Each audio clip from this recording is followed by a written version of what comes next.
Welcome everyone. Welcome to our podcast, Bharat and Geopolitics, where we delve into the dynamic landscape of 21st century geopolitics. In this era of interconnectedness, rapid change, and understanding the intricate web of power, influence, and conflict that shape our world is more crucial than ever.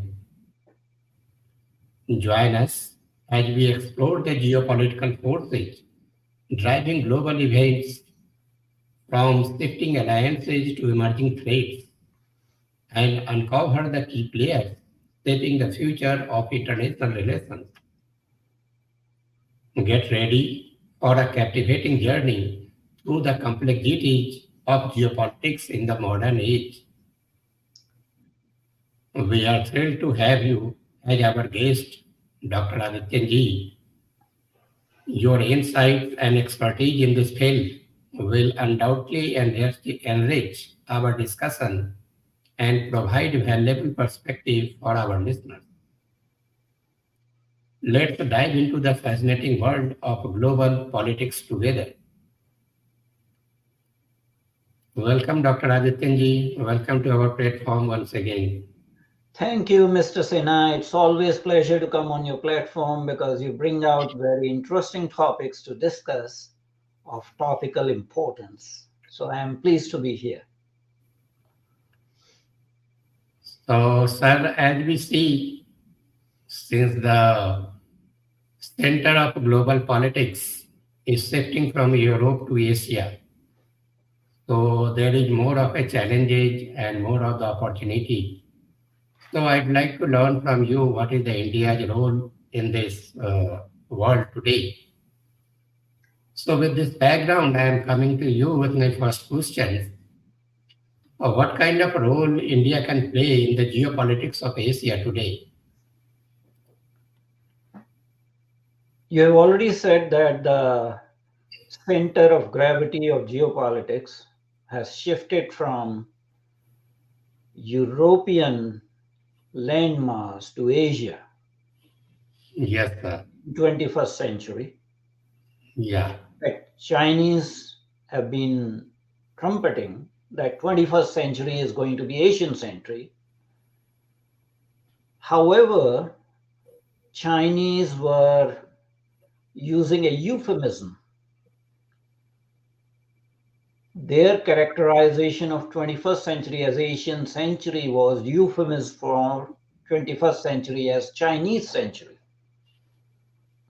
And there's a difference between Chinese century versus Asian century. So what we are witnessing 23 years past the 21st century, that it is truly the Asian century we are gravitating towards. And India is an important player in that.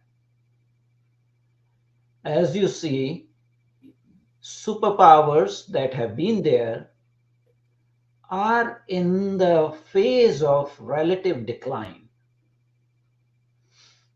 We saw how USSR disintegrated and Russian Federation was the successor state. We see that a former colonial power, United Kingdom, is in deep decline and is currently in recession. We also see that the sole hyperpower, United States, is also showing slow signs of decline, signs of slow decline. China was on ascendancy. Since China opened up to the world, was supported by United States, became the manufacturing hub of the entire world, and after entry into WTO in year 2000, became world's largest factory and accumulated $4 trillion worth of foreign exchange reserves if you include the forex reserves of Hong Kong, which is now essentially a part of China. But looking at the parameters, China has also started to decline. Yeah. Asia is characterized by a very dynamic process of change in which India is on ascendancy. Middle powers in Asia are rising. The growth rates of countries like Vietnam and Indonesia are rising. Countries like China now, especially post Xi Jinping, are showing less growth. Whether that is as a result of COVID or structural problems, you know, GDP to debt ratio is very high for China. China, the government and the local governments are deeply in debt. China's manufacturing is being friendshored to other countries by the West. And if you look at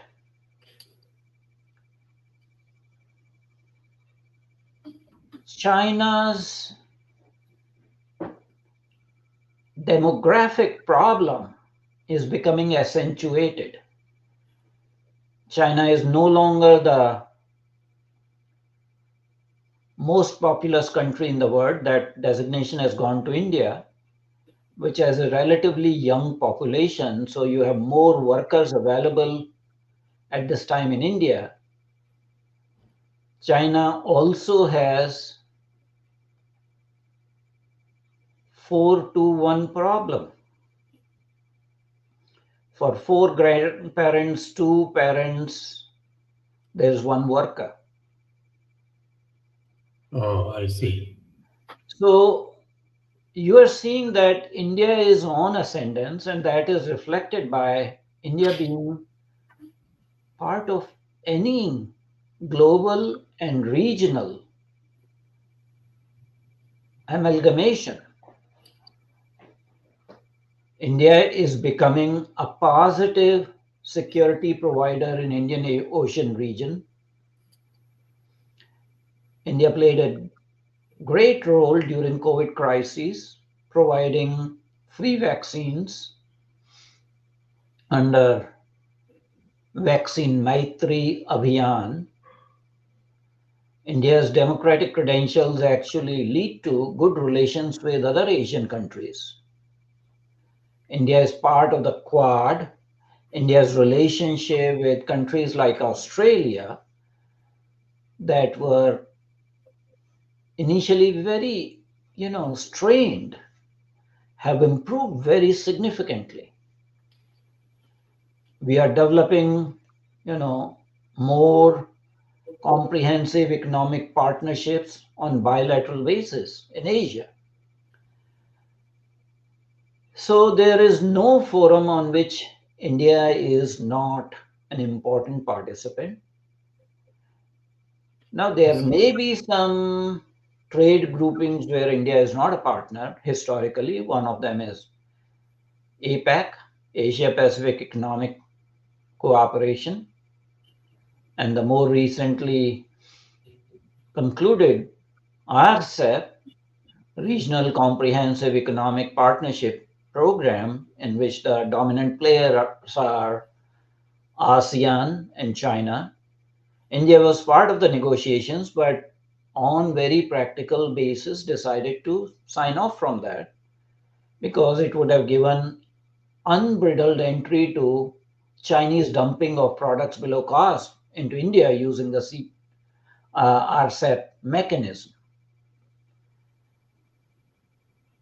So I see a situation with 21st century being Asian century, definitely true. But that 21st century being Asian century is being characterized by slow decline in Chinese economy and Chinese capabilities. Despite their $4 trillion reserves, On the other hand, India is on ascendance. Our GDP growth rate is increasing, it's higher than China. And we happen to be a democratic country. We are creating more and more unicorns. The local level of entrepreneurship is definitely increasing.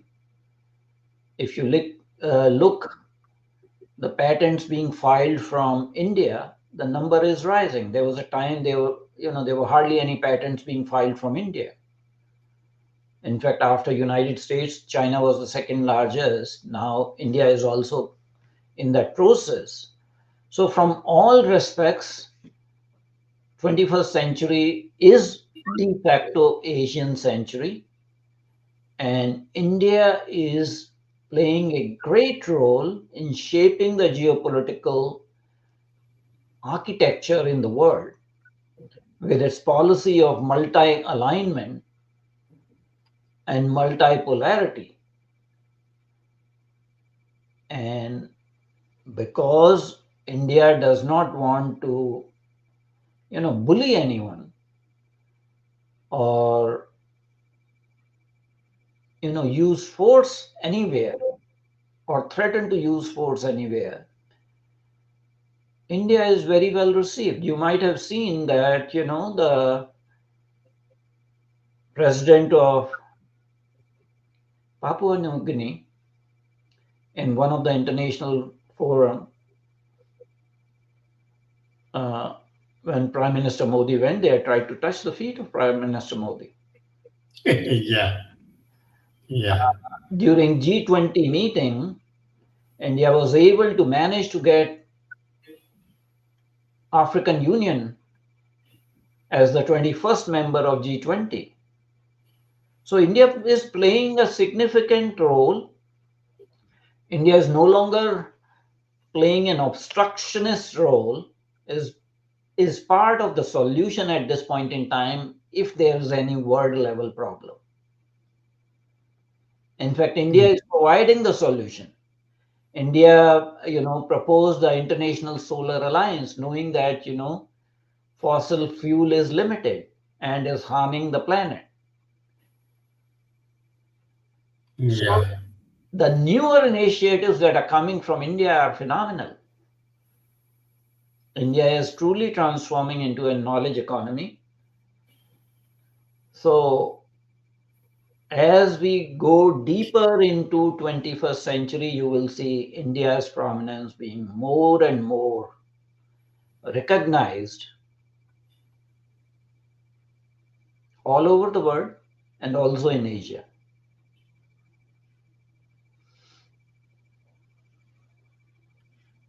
Uh, Sorry to interrupt actually, Hmm. but see my video has hanged. Hmm. It is motionless. So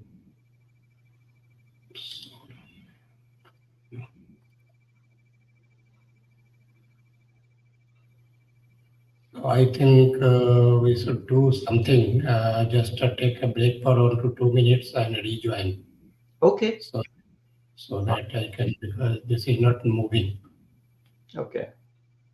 Okay, now, so I'm ending this recording. Then from the same link we can rejoin, Okay. and then I'll attach both the clips. Okay. Uh,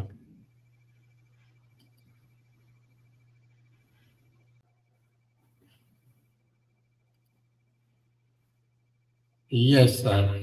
So with this, I'm moving to my next question. How India can play an impactful role in the Asia geopolitics? So would you like to add something to it? Yeah, besides what I have already covered, I would say that we need to develop Mhm. Asian institutions and Asian alliances in such a manner that our adversaries are not able to sabotage those systems. So one of the way of starting that would be having an Asian Democratic Forum, a forum of democracies in Asia. Now, when you specify this way, there are two things which are very important, that the West is automatically excluded, Yeah. and B, China is excluded because China is not a democracy. Yeah. So that way you engage with nations, Asian nations that are democratic in nature, fostering democracy, human rights, civil societies, uh, cultural values, along with commerce, of course. So you will have countries like India, Japan, Indonesia, Thailand, Malaysia, Singapore, South Korea, prominent Asian nations as part of this Asian Democratic Forum. And because it would be not hosting any of the Western countries or United States, the superpower play will not come into this. Right. Secondly, because China would not be there, China would not be able to gang up with other Asian nations against India.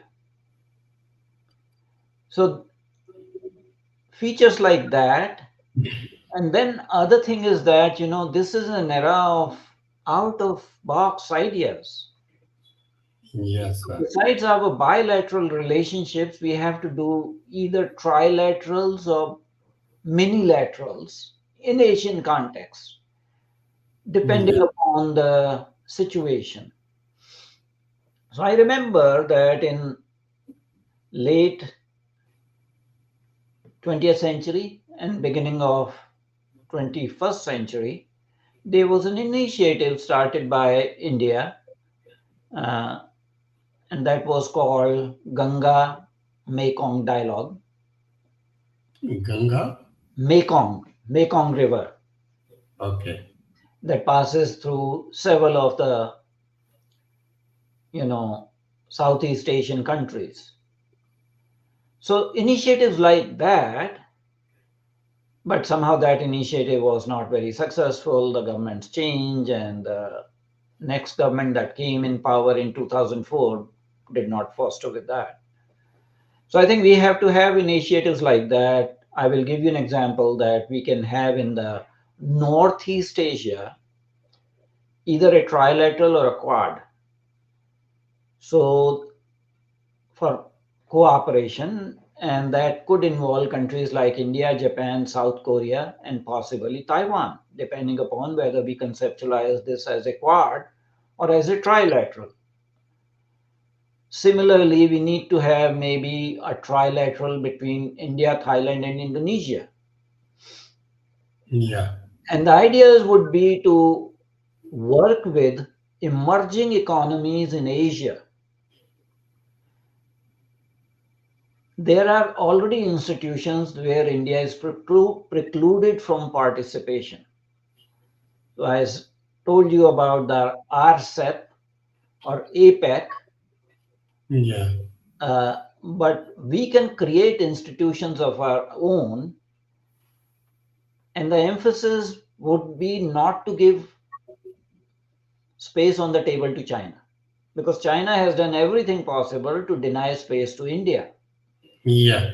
China has not allowed India to be part of the United Nations Security Council because of China's, you know, vehement opposition. India is still not part of the nuclear suppliers group. Yeah. So we have to correct the past mistakes when India supported communist China's entry into United Nations and replacement with Republic of China with People's Republic of China and United Nations Security Council P5. I think we should not be doing that mistake at this point in time, and we have to create alternative institutions. So that's how India can actually play more impactful role. We have to be discriminative as to what our interests are and how we safeguard our interests. Yes, sir. So this was really very enlightening, and the way China attacks around the country, whatever countries are there around India, China is attacking all the countries just to force them to switch religions. Well, So, China believes in realpolitik. They use Machiavellian practices to contain India. So you know about the famous string of pearls strategy, to yeah, encircle India. Uh, the way they have treated Taiwan and bribed all Taiwan's diplomatic partners. So gradually it has come down now to 12. The latest, addition to China's lap is the small Pacific island country of Nauru that switched recognition from Taiwan to communist China. yeah, This is exactly what they did in India's neighborhood by bribing or, investing heavily or using coercion, or developing military alliances with countries like initially with Sri Lanka and now with Maldives. So China is a past master of that, and we have to do a threat analysis and take countermeasures and develop our own alliances to the exclusion of China. Uh, we don't want to give prominent place to China in any of our endeavors. yes. So my next question is next question. What are the things you think India can leverage in this Asia geopolitics? India can leverage our education system. So that is number one. India should brand itself as an educational economy and as a knowledge economy and knowledge power. We Yes. have a very strong university base. We have started doing that. I think there is a talk of opening an IIT campus in Sri Lanka. Yeah, yeah, What prevents us from opening IIT campuses, for that matter, overseas campuses of All India Institute of Medical Sciences, let's say in Thailand, or yeah, for that matter in Indonesia? yeah, So we need to use the strength of our educational system to leverage in Asian context and build up alliances. So education is one issue. Second is, you know, arms industry. We are developing a very strong arms industry. There is some talk of selling BrahMos to Philippines. yeah,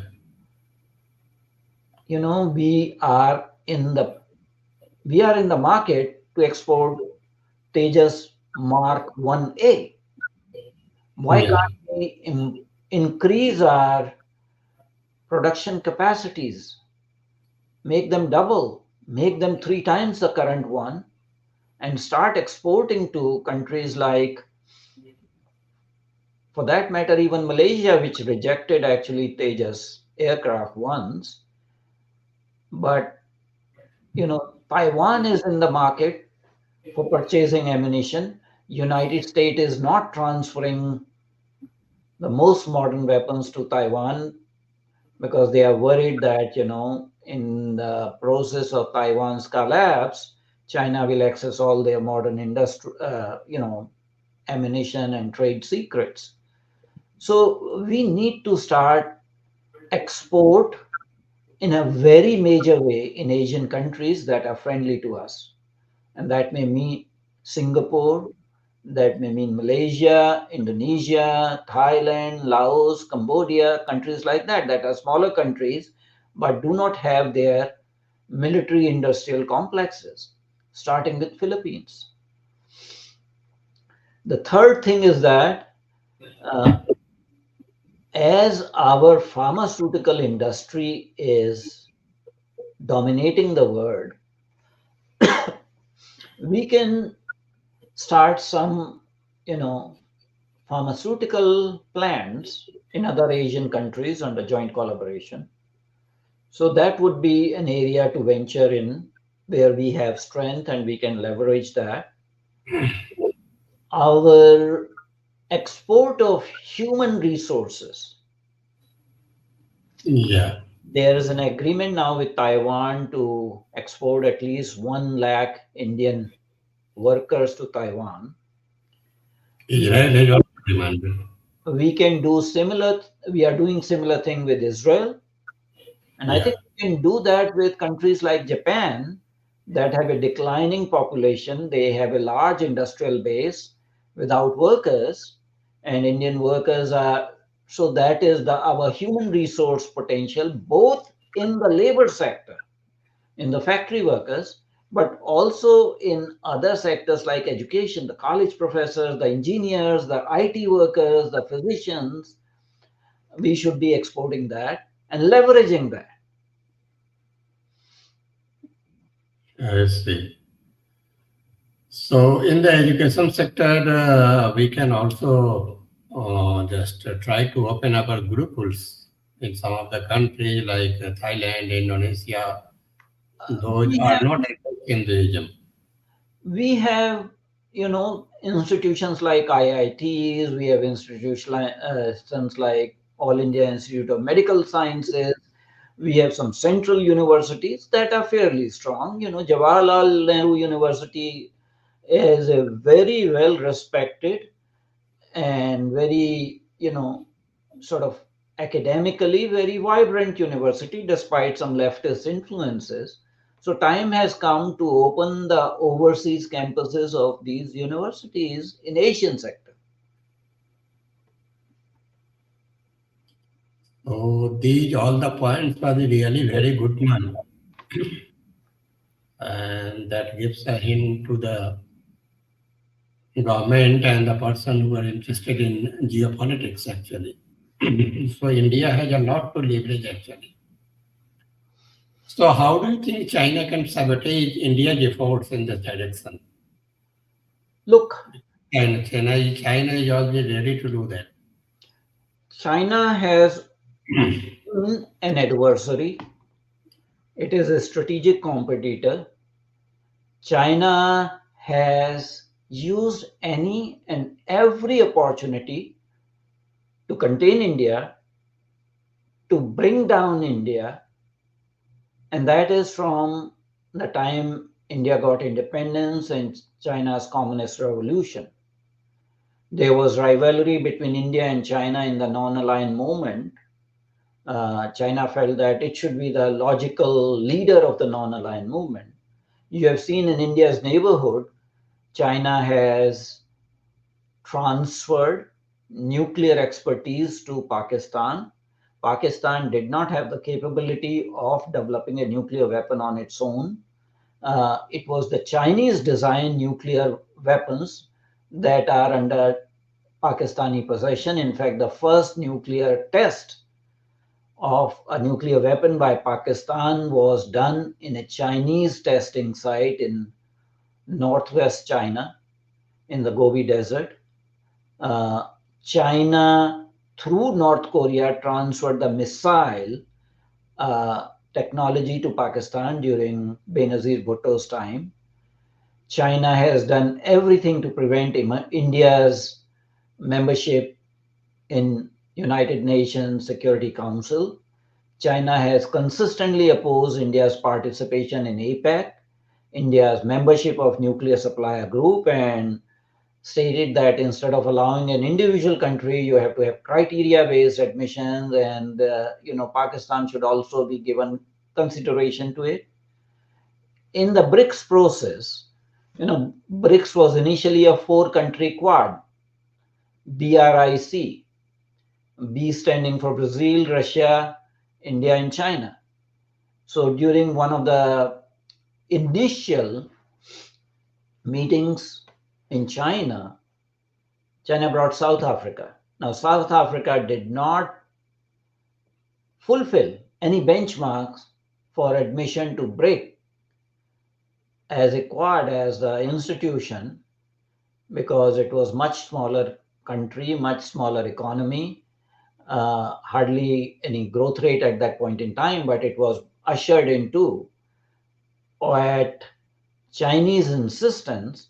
And since then, China has essentially sabotaged India's role in the BRICS. The BRICS Bank, or so called New Development Bank, that was an Indian project under the BRICS. But now, having a very staunch ally like South Africa, China was able to overplay India in getting the headquarters of BRICS Bank into Shanghai. I mean, it was a project suggested by Dr. Manmohan Singh at that point in time. And yes, it was approved, but China manipulated it. So India had to just, satisfy itself by having the first director of BRICS Bank as an Indian personnel. It should have been ideally headquartered in either Mumbai or Bengaluru or Delhi, not Shanghai. So China has done everything to contain India, and we have to understand that China is an adversary, China is a rival, China is an enemy, China is an adverse possession of our country's land, and we should actually treat China in the same way. Wherever there is Indian influence, China tries to push itself through. So in the SARC, China manipulated to come as an observer nation despite India's reservations, to the extent that India had to actually put a full stop to the SARC process. Even in the negotiations for free trade areas like the current RCEP, prior to that, there were three competing proposals. One was RCEP, which was proposed by uh, ASEAN countries. China had something called FTAAP, and that excluded India. China had been talking about ASEAN plus 3 or ASEAN plus 4. That mechanism did not include India. So, if the past experience is any guide to future, China will continue to sabotage India's, influence, whether it is in Sri Lanka, whether it is in Maldives. You have already seen they tried to do same in Bangladesh. They have tried to do same in Myanmar. China is developing a naval base in Myanmar. China already has a tri-service base in Coco Islands that India gifted back to Myanmar. And since late 1995, there was a listening post, and since 2013 onwards, there has been a tri-service military base in construction in Coco Islands. Satellite imagery has shown. So China will do everything to sabotage India's leveraging its Asian connections. And that's why I said already that we have to develop Asian institutions, minilaterals and trilaterals or quads in Asia, which are sector specific, excluding China, and starting with an institution called Asian Democracy Forum, I think would be a good beginning, because China is not a democracy, as we know democracies.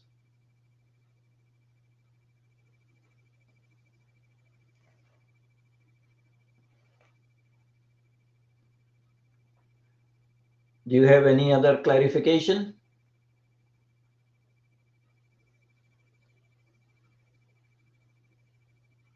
I think you are frozen now, so No. Sorry, I was on mute actually. Sorry. So I'll repeat. So the way China is trapping a smaller country, hmm. and Sri Lanka, Bangladesh, Maldives, and the many other smaller countries in that trap actually. Yes. So if India saves them by giving support the way India is supporting Sri Lanka currently, so that will be good for the India and the geopolitics for Asia, because then the smaller countries who have drifted away from India, they will be coming towards India then. I think it's important when we engage with other Asian countries, especially in our backyard, either in Indian Ocean or Bay of Bengal or Arabian Sea or wherever, we need to have very clear-cut priorities. We cannot be on a spree of giving donations to countries in distress. In the Yeah, right. past, we did that, and the situation backfires because whenever the government changes, China bribes the next government and Mm. reverses the course. So we have to have some conditionalities to any aid. You know, we need to have layers of commitments, multiple layers of commitments. So I will give you example that after rebuffing India, Maldives is suffering now greatly to the extent that President Mohammad Muizzu has Yeah, approached now International Monetary Fund that our country is bankrupt. So India should not bail out Maldives yeah. simply because they were playing very dirty game and Maldives president won the election on India out theme and tried to reverse India's influence in that country. So no aid should be given unconditionally. All the aid should be conditional. I'm not saying that India should equally trap these countries into debt, but there should be some commitment so that they do not actually, and there should be penalties if they try to abrogate the bilateral commitments or agreements and things like that. The positive thing is that current government of Sri Lanka under Ranil Wickremesinghe, President Ranil Wickremesinghe has realized their folly or the folly of the previous government. So one of the Sri Lankan ministers announced that Sri Lanka is giving 3 airports to India to operate. And in fact, on Indian soil, he says Sri Lanka is almost a part of India. So what we need to do that we need to have a framework, an alliance framework, have maybe a treaty of friendship and mutual assistance lasting for 150 years or something like that, so people cannot actually walk away from that rather than giving unconditional help or unconditional aid. Remember, India saved the Maldivian government in 1988 when mercenaries from PLOTE had Yeah. toppled the government. India sent a 1,600 strong tri service force to reverse that coup. And then in 2015, India sent them, their freshwater plant had knocked down, so they did not have fresh water. India actually shipped on emergency basis fresh water to Maldives, and now Maldives is behaving like this. So you have to use some pragmatism and have some contractual frameworks so that these countries do not just walk away abrogating the previous agreements. And of course, there's one thing India will have to do to have its leverage and to deal with China is to improve our comprehensive national strength. Yes. Without that, nothing is possible. And to improve comprehensive national strength, we just cannot just rely on glory in one sector, our soft power. I Yeah. think unfortunately, from 1947, our governments have been harping on soft power and cultural diplomacy and this and that. But there is something called hard power and smart power. So we Yeah. have to make sure that we are a strong manufacturing base. We are strong and self reliant in our defense sector, military industrial complex. We have to make sure that there are no internal subversive elements that are hobnobbing with enemy countries. We have to improve the civil law and order situation within India so that enemy countries are not able to use subversive elements against India, and that keeps on happening over and over again. Whether it's espionage from China, espionage from Pakistan, espionage from Maldives or Islamic countries. That has happened. So we need to get our act together domestically. We have to have a strong base of manufacturing of arms industry, and in order to contain China, we'll have to do what China has been doing. We have to develop bases in Asian countries. I would suggest that India should have either a naval base or a tri-service base in Vietnam. India could consider having some sort of, you know, recuperation and uh, relaxation facility either in Japan or Taiwan instead of having a military base. And slowly, we have to increase our commercial economic partnership with Taiwan. We should not be afraid of China, what China is going to do, short of recognizing Taiwan as a separate country because they have not declared independence yet. They can be people to people contact, they can be business to business contacts, there can be, uh, civil society contacts, and they can be actually uh, contacts between some of the cultural bodies based in India with some Taiwanese cultural bodies, because we believe in the same Indic core cultural values.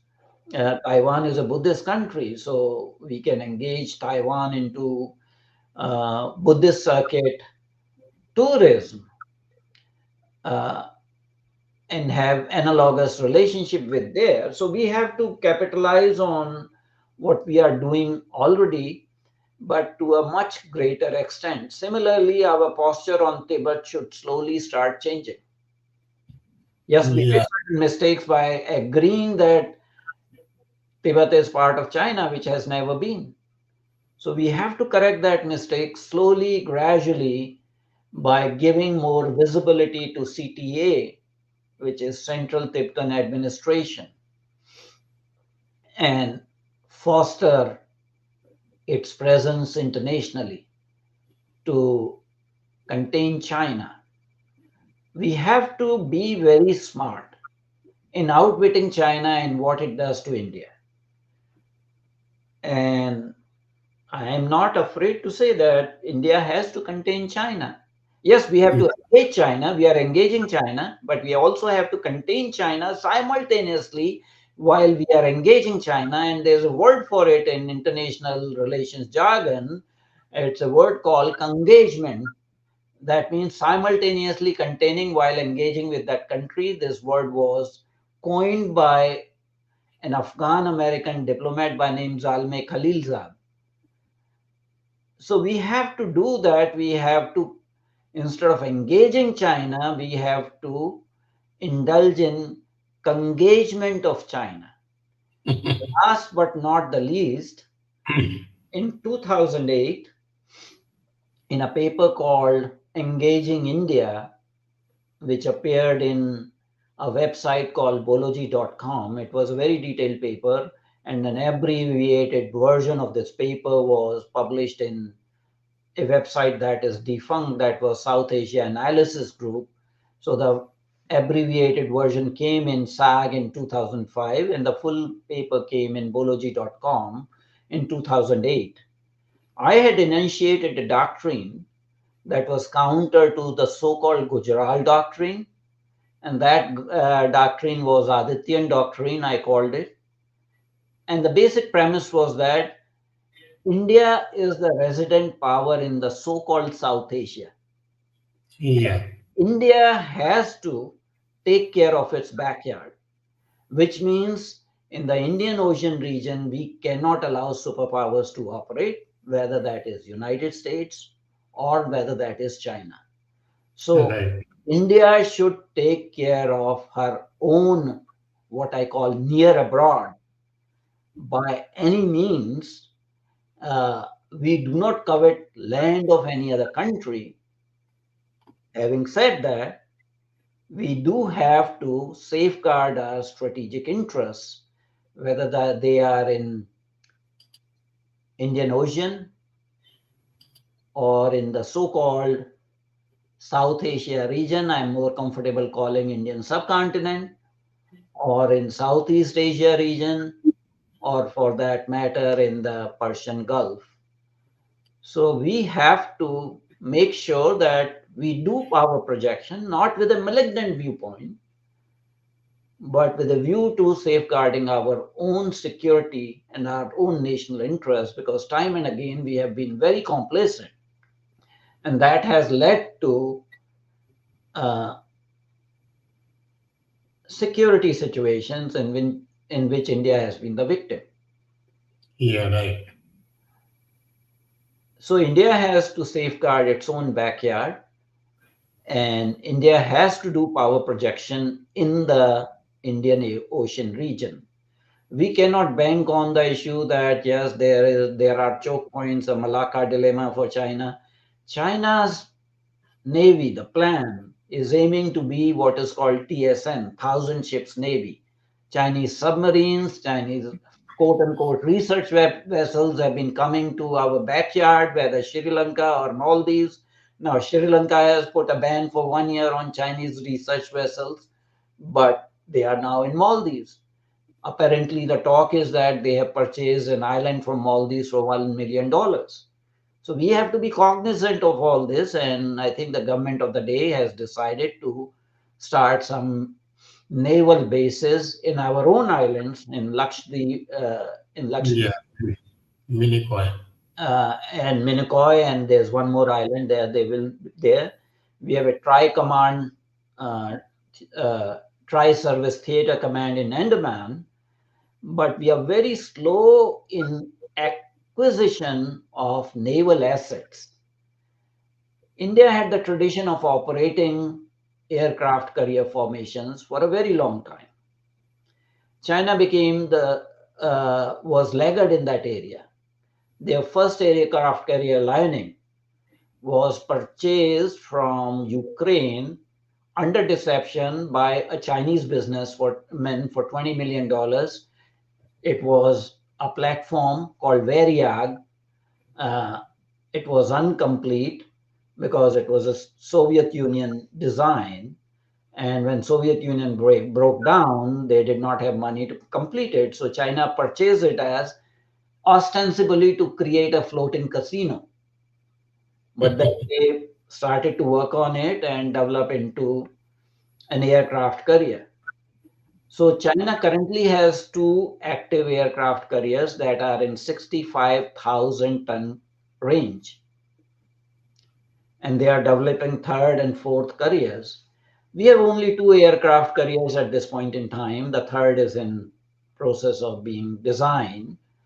I think India, in order to be the resident maritime power in the Indian Ocean region, requires not only uh, nuclear powered submarines, but also at least six aircraft carriers. And you have to project not for tomorrow, not for 5 years from now, but 50 years from now. And the slow pace of acquisition of defense items or assets has harmed India in the past. Yeah, Self reliance policy, if you double down on the production capacity, you are providing more jobs to your own population. yes, Workers, yes. dock workers, the factory workers. There's public private alliances, partnerships that are required for building aircraft carriers, for that matter, nuclear powered submarines. We have, I think, three at this point in time. Uh, but the old one, like, the current Vikramaditya aircraft carrier that we purchased from Russian Federation at an exorbitant cost, that will be phased out very fast because it's an old one. Yeah, Our aircraft carriers are 45,000 ton capacity, uh, which is fine, but at least, use other production facilities at other docks so that local people get employment. And there's no reason why we cannot actually sell our aircraft carriers to countries like Japan. Japan does not have aircraft carrier production facility. They have helicopter carrier production facilities in the range of 25,000 ton ships. So Japan is a cash-rich economy, and we can collaborate with them, and we can design and sell them an aircraft carrier, and you know have some profits. Yeah. We have to think in terms of being a strong nation, project powers in all possible way, and stop harping and stop hankering just on the soft power, because it does not work that way. Right. So I think the very first thing India should start doing is start aggressively engaging with Taiwan, because the way China is encircling India, so we can be aggressive.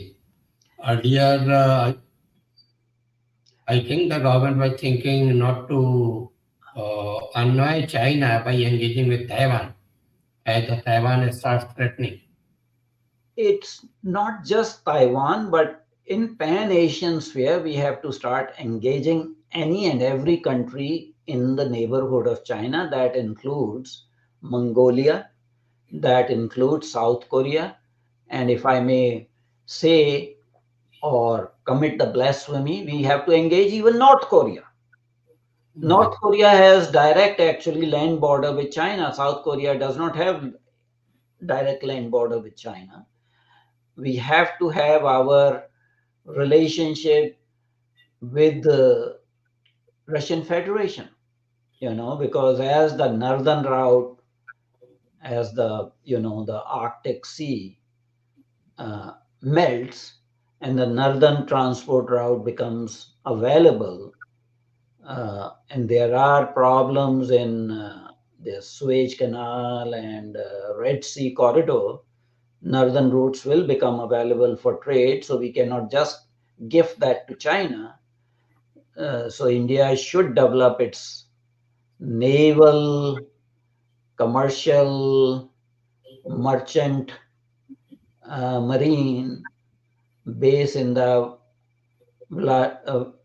we have this, in the Soviet Siberian region, Vladivostok, port. So we have to develop facilities there. So we cannot be laggard in any of these things. It's not just one country. We have to have strong relationship with Vietnam, uh, double down on it, and possibly have a base in Vietnam. That would be very, very helpful. There are countries in Southeast Asian region. We have good relations with Singapore. We need to increase our military to military relationship with Singapore, or for that matter, Thailand, Brunei. These are the options we have to consider in a proactive manner. Problem has been that Indian policy establishment has always been reactive. That Yeah. the thinking is that, oh, we don't covet anybody's land, so we'll leave everything as it is. We don't plan for the future till the enemy comes at the doorstep. So we need to proactively start projecting power in the Asian region, because Asian region is going to be the supreme as other areas are declining. And we need our full-fledged bases on Andaman and the Lakshadweep, the two sides of India. Well, Andaman Nicobar Island already have a tri-service theater command. It's like a stationary aircraft carrier. The one in Lakshadweep, the Minicoy island, is basically in response to what China is doing in Maldives. Yeah. Because from all information, they have purchased a Maldivian island from Mohammad Moizu's government for $1 million. It's not confirmed, but I think those are the rumors going around. So we have to contain that threat by having our naval base there. But there are other things we are doing. We are developing a naval base in Mauritius, one of the Mauritian island. So that is good. But again, it requires total revolution in the mind or the power projection, having a strong, vibrant nation proactively guarding its strategic and security interests. We cannot have the attitude that we don't need armed forces, we just need police forces for law and order. That was Not that. in Mm. 1950s by then Prime Minister that why does India need defense forces? We don't have any enemies, so we don't need defense forces, we just need a police force. And that was the height of stupidity. So we have lost a lot of time, but we have to do catch up growth. The Uh, defense budget of India needs to be increased to 3.5% of the GDP. And one way of making sure that the defense budget is for defense is by removing the pensions of the ex servicemen from the defense budget. yeah. And there should be a separate line item in the central budget for pensions of all civil servants, whether they are retired IAS officers, IFS officers, CGHS employees, or ex-service persons. The pension commitments take disproportionate amount of the defense budget. And I do not think it makes sense to have the pensions of the veterans and ex-servicemen as part of the defense budget, because that does not actively lead to improvement of our armed forces or our military industrial complex or like our capabilities, defense capabilities. So some hard decisions need to be made. Yes, sir. Yes. Actually, my point was the way China sabotage India's efforts in every possible manner. So my point was India should also start engaging with Taiwan and the other smaller countries around China aggressively. And at the same time, India should raise the Tibet issue because China has over the several decades since the time it acquired Tibet. So try to project this image. World should accept Tibet as a part of China. So India should be the first country to raise the voice because it's India's interest in geopolitics there. I have already said that we need to be doing that. We need to reopen the question of Tibet. But having done the commitment in writing and in multiple fora, it will become definitely difficult for government of India to immediately openly declare. So you have to do slow and subtle change by increasing the image of CTA, which I have said already, Central Tibetan Administration, uh, and giving them some important place in various international meetings.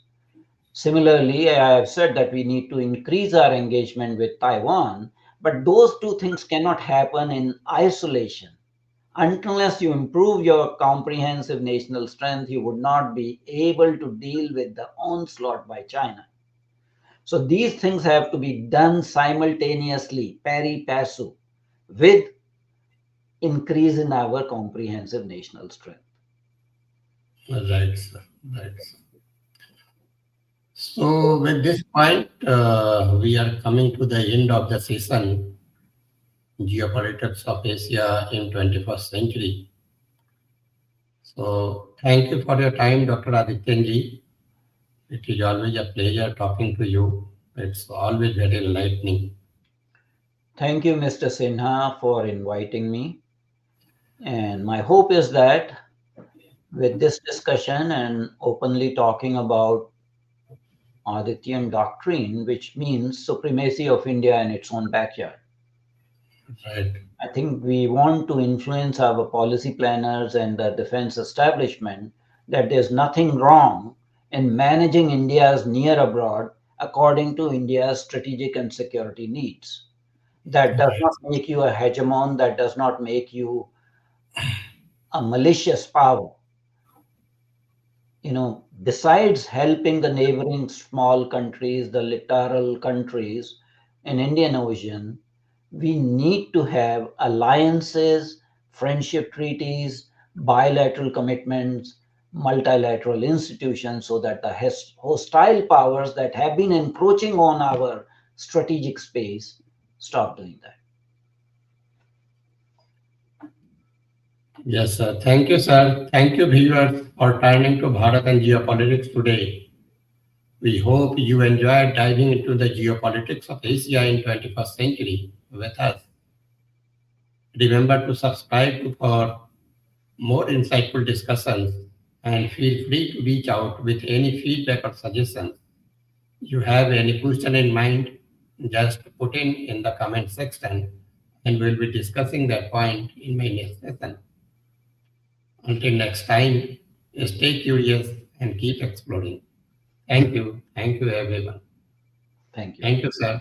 Thank you very much indeed.